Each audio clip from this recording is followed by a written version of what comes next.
Combat ready. In the air. And on the ground.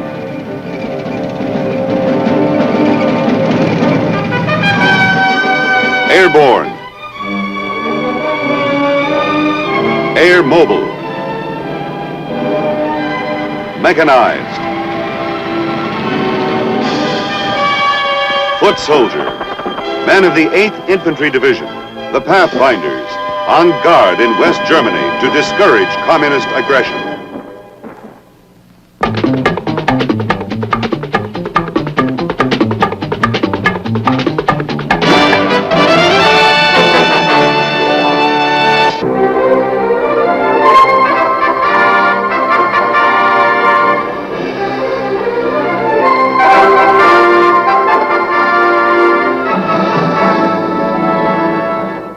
The 8th Division won its combat laurels in World War II. It played an important role in the liberation of France. Its first major task was to free the port city of Brest, held by several German divisions.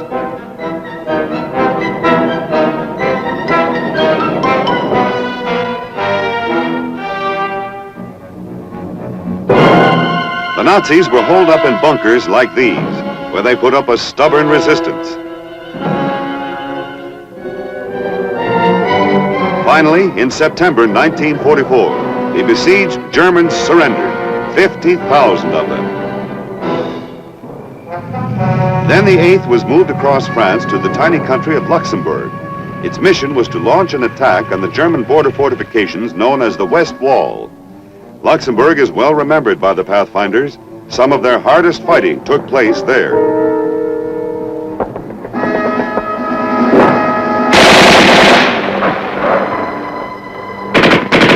During the Battle of the Bulge, the division earned fresh laurels by holding its ground during the massive German counterattack.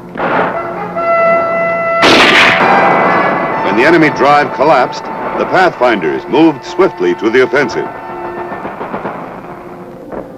Sometimes desperate Nazi resistance slowed them down. There were casualties, but the advance never stopped. Giant tanks and armored vehicles swept away obstacles. Enemy defenses were pulverized.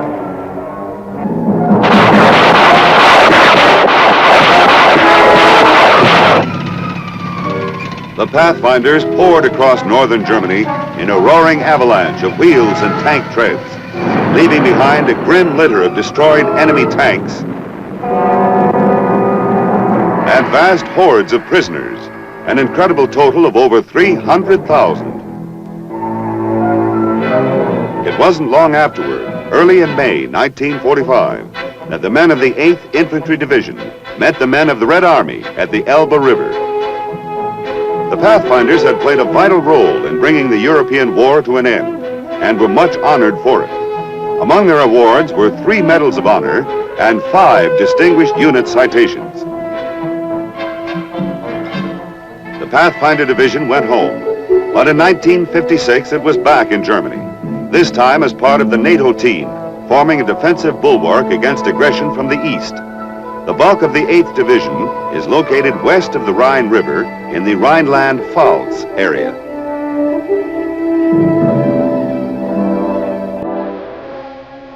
A region famous for its scenery and wines.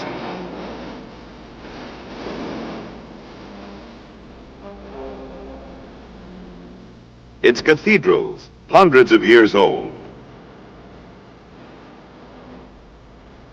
Its ancient castles, legendary since medieval times. There's a dreamy tranquility to the scenery around Bad Kreuznach, headquarters town of the division, where the Nahe River gently flows. A quiet restfulness reflected by the unique bridge houses that span the Nahe. But there is nothing ancient or restful about the 8th's equipment or its firepower.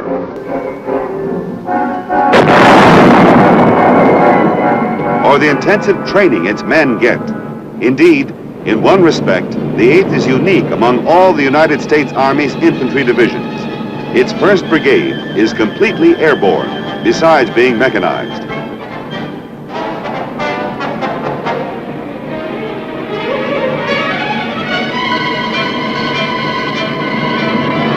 The brigade also has capabilities for a variety of airdrops and for air landing heavy equipment. All of its service and support troops, whether supply, transport, medic, or engineers. Signal or maintenance men are airborne trained. The division's aerial strength is augmented by its cavalry squadron, which can supply heliborne troops for air assault. The 8th also has a command air section attached to division headquarters. The versatile Huey is much in use for courier and liaison missions. Despite its impressive air capabilities, the 8th retains its infantry mission. When attacked, destroy the enemy on the ground, seize his terrain, and hold it.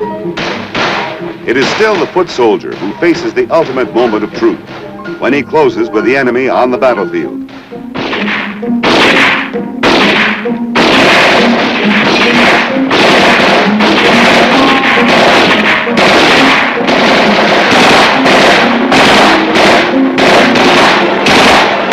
The Pathfinder rifleman, however, has much more going for him than did his predecessors in World War II. Firepower is incredibly greater in individual arms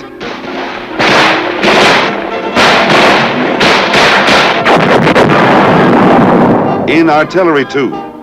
8-inch self-propelled howitzers and 155mm howitzers are an organic part of the division. Armor is abundant. Today's mechanized infantry division is almost as tank-heavy as an armored division. Operating this massive, complex equipment requires skill and experience. To achieve them, the Pathfinders train the year round. Every soldier is pushed hard to achieve maximum efficiency. The emphasis is on unit training, fire teams, and rifle squads. The ideal held up to the infantryman is to fight like foot cavalry, a phrase made famous by Stonewall Jackson in the Civil War.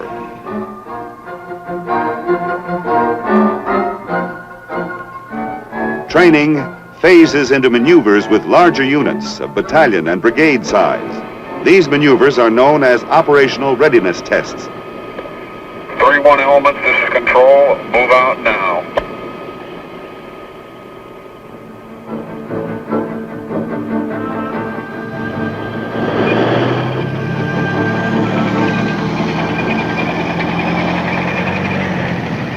Large-scale actions like these give commanders a chance to develop their skill in tactical control.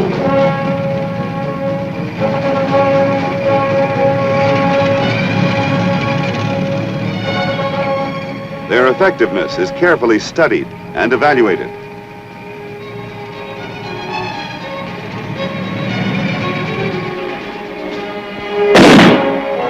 All attack elements are given heavy fire support by 4.2-inch mortars and division artillery. All the big guns are self-propelled and highly mobile. The batteries are trained in hip shoots, sudden orders to leave the road and take up firing positions.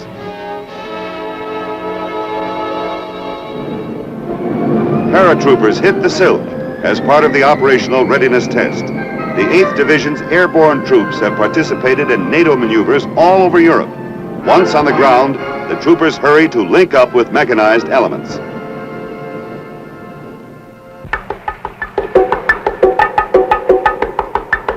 Umpires are everywhere, keeping a sharp eye on all phases of the maneuver. Heliborne troops join the exercise. The conspicuous success of air mobility operations in Vietnam has established the helicopter as a combat vehicle.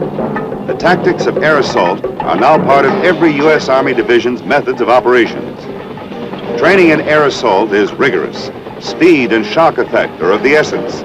So are the elements of timing and coordination.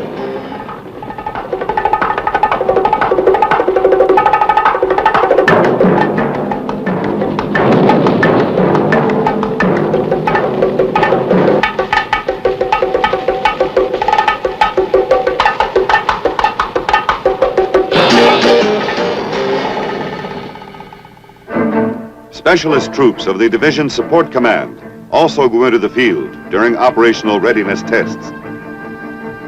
This experience is indispensable in developing the skill and speed required of communications men. 20 is 70, combo check, over. 0, this is 20. Read you Lima Charlie, over. 20 is 70, hear you same, out.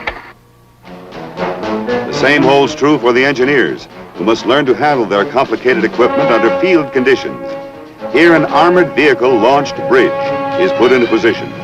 Devices like this help enormously to increase mobility on difficult terrain, mobility that can be decisive in a war of movement.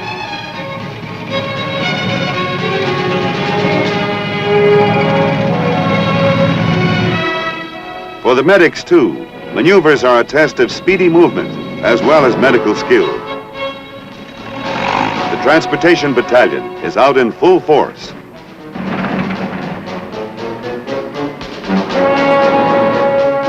So are the supply troops, hurrying along the hundreds of items that keep the combat troops operational. These rations were airdropped. All administrative and headquarters personnel, including military police, become accustomed to working under the pressures and inconveniences of the field. Maintenance men go full blast to recover disabled vehicles and quickly put them back in operational shape. Each operational readiness test is carefully critiqued for the benefit of its participants. Unrestricted readiness test. I would first of all like to cover the good points. I felt that one of the best points during the entire morning's activities involved the esprit and the enthusiasm of the troops. For the combat arms of infantry and armor, the high point of training is a qualification test given annually. The infantry test is known as MISPIC, for Mechanized Infantry Squad Proficiency Course. It consists of typical combat problems in which the squad is graded for alertness, aggressiveness, and its ability to work as a team.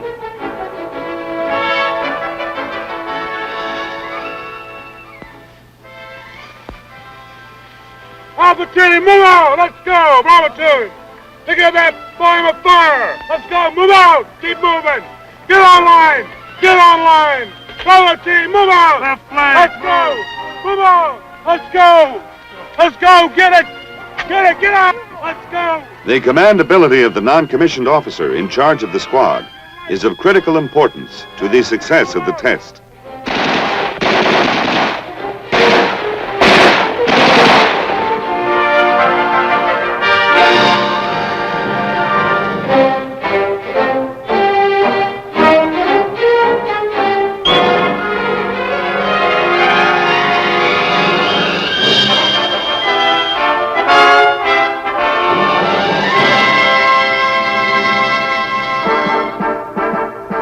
The qualification test for tank men takes place at Grafenwehr, West Germany's largest maneuver training area. The tank crew qualification course requires the crew to engage in several firefights. Since live ammunition will be fired, a range officer goes along with each tank to make sure that strict safety precautions are followed.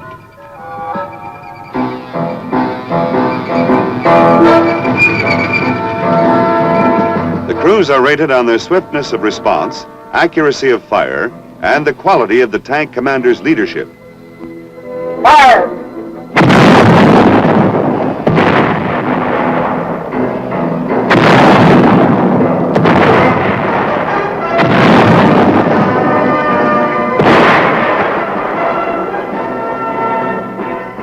Hit fire! The crew's performance is graded by an assistant instructor. A target simulating enemy personnel calls for machine gun fire.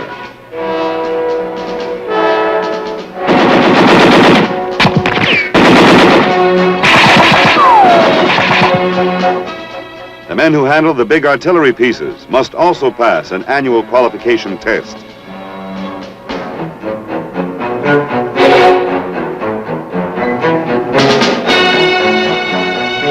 The forward observer is graded on his skill and judgment. 70, this is 20, fire mission, over. From target Bravo Golf 5014, direction 2350, over. The personnel of the Fire Direction Center are tested for speed and accuracy as they plot the fire mission. Check. Deflection 3140, quadrant 474. Check. Deflection 3140, quadrant 474. Hey, hey! Ha!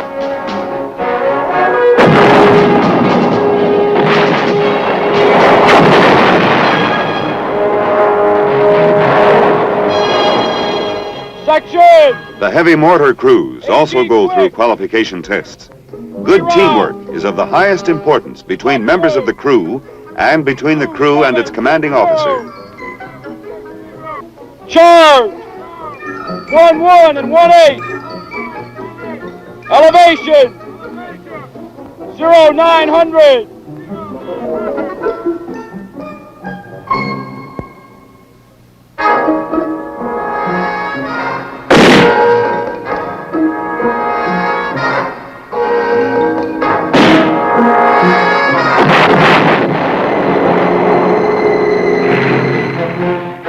Occasionally, the testing is of new equipment rather than men. Here, a modified version of the M113, one of the standard armored personnel carriers, is undergoing a trial run.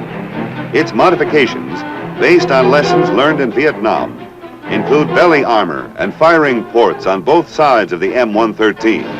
This allows riflemen to return enemy fire without leaving the protection of the vehicle.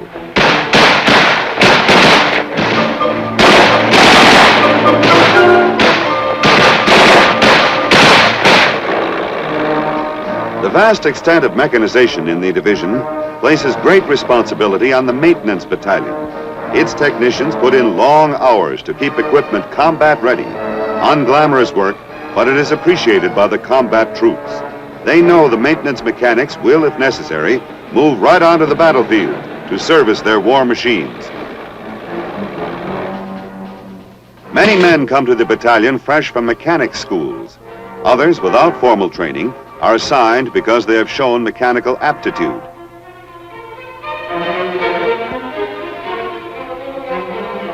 All develop expertise under the watchful eyes and expert guidance of experienced cadre men who are eager to pass on their knowledge.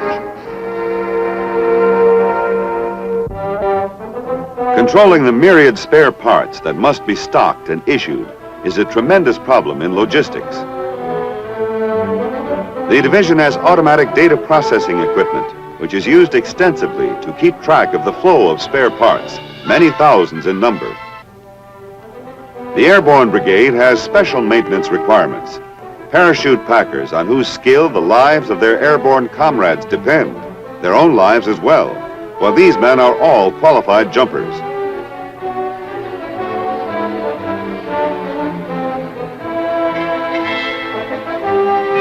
No less vital is the work of specialists who repair the chutes. These rugged paratroopers can make a housewife envious of their handiness with machine-operated needle and thread.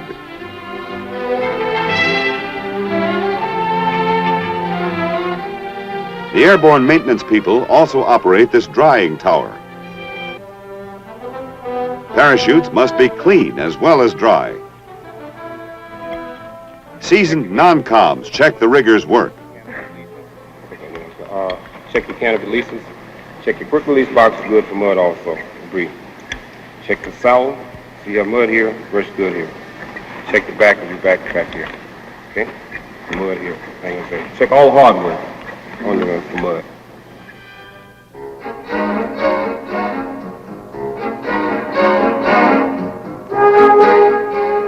The division's airborne requirements have resulted in the only airborne school in the United States Army Europe. It trains volunteers to be combat paratroopers in a course modeled on the famous jump school at Fort Benning, Georgia. Get ready!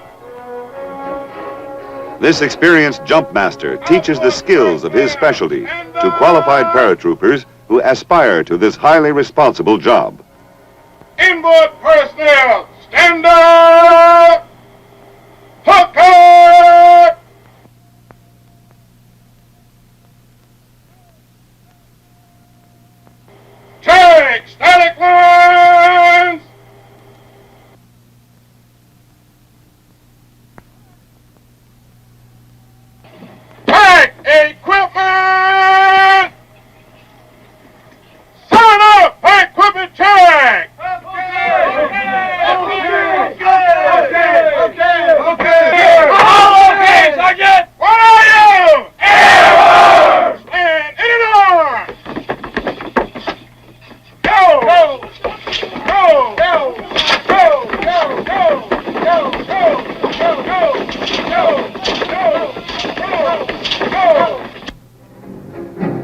Other courses teach methods of aerial delivery of equipment and supplies. For air landings, vehicles must be securely lashed down to prevent movement in flight. Another course teaches the technique of rigging heavy equipment for an airdrop. For example, a 105 millimeter howitzer. Among the division's schools for ground troops, its NCO Academy is considered outstanding. The school's goal is to develop potential non-commissioned officers. It stresses technical skills like map reading and compass navigation, skills that small unit leaders must know in order to do their job effectively. A terrain model is a valuable training aid in teaching tactics and leadership. Frequent field patrols provide plenty of practical training. Each student gets a chance to assume the role of patrol leader.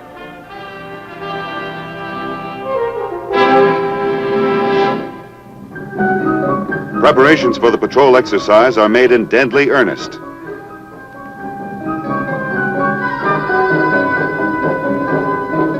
Camouflage is put on with painstaking care.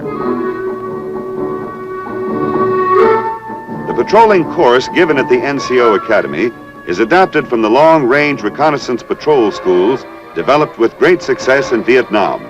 It teaches how to infiltrate enemy territory silently to gain information, engage in sabotage, or lay ambushes for the enemy.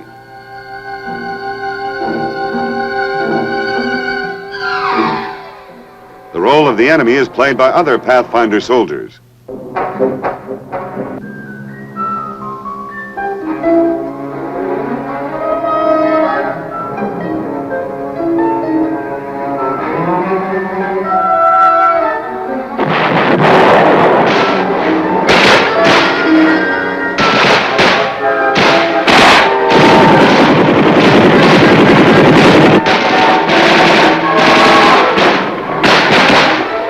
The patrol leader orders his men to attack in order to exploit the advantage gained by surprise.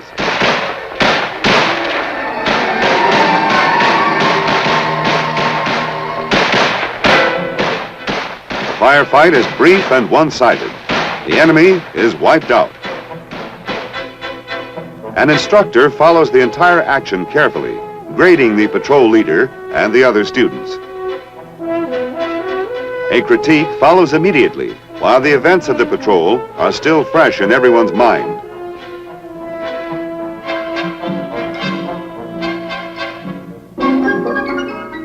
But life for the 8th Division soldier is not just a succession of training days. A wide-ranging program of sports and recreation is vigorously pushed. This lively scuffling is not only good exercise, it stimulates the competitive spirit as well.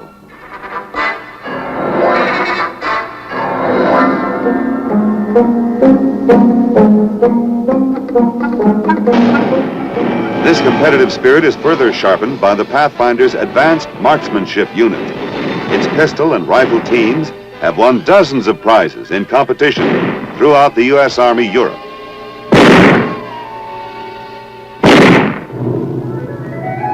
The sport of free-fall parachuting is one of the most important activities in the 8th Division's Community Relations Program with local German citizenry. It is, obviously, especially popular with children. These fascinated youngsters are members of a local Boy Scout troop that includes American as well as German boys.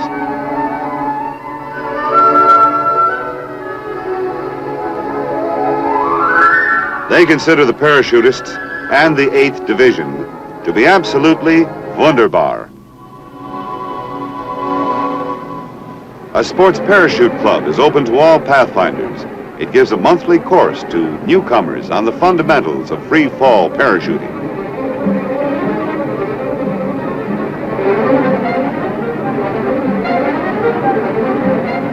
The technique of delaying the opening of the parachute is called halo, meaning high altitude jump, low altitude opening.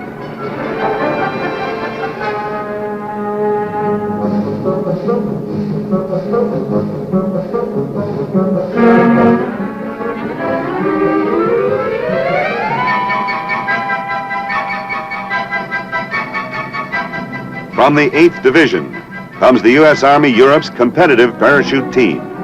Its skilled jumpers have won first-place honors in international competition in Germany, England, and Belgium. In the assembly of the weapon, The 8th Infantry Division's role as part of NATO causes training to take on an international dimension.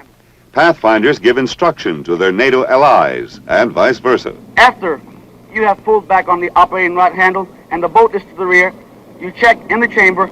You'll close the... The idea is to have allied soldiers familiarize themselves as much as possible with one another's weapons.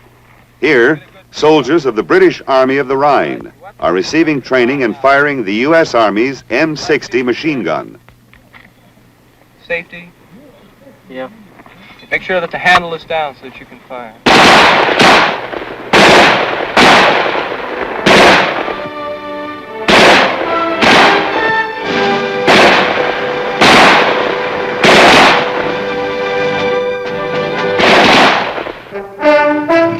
Thus, as welcome guests of the allied nation of West Germany, the 8th Division trains diligently day after day, determined to keep its combat readiness razor sharp, proud of its record of victory in battle.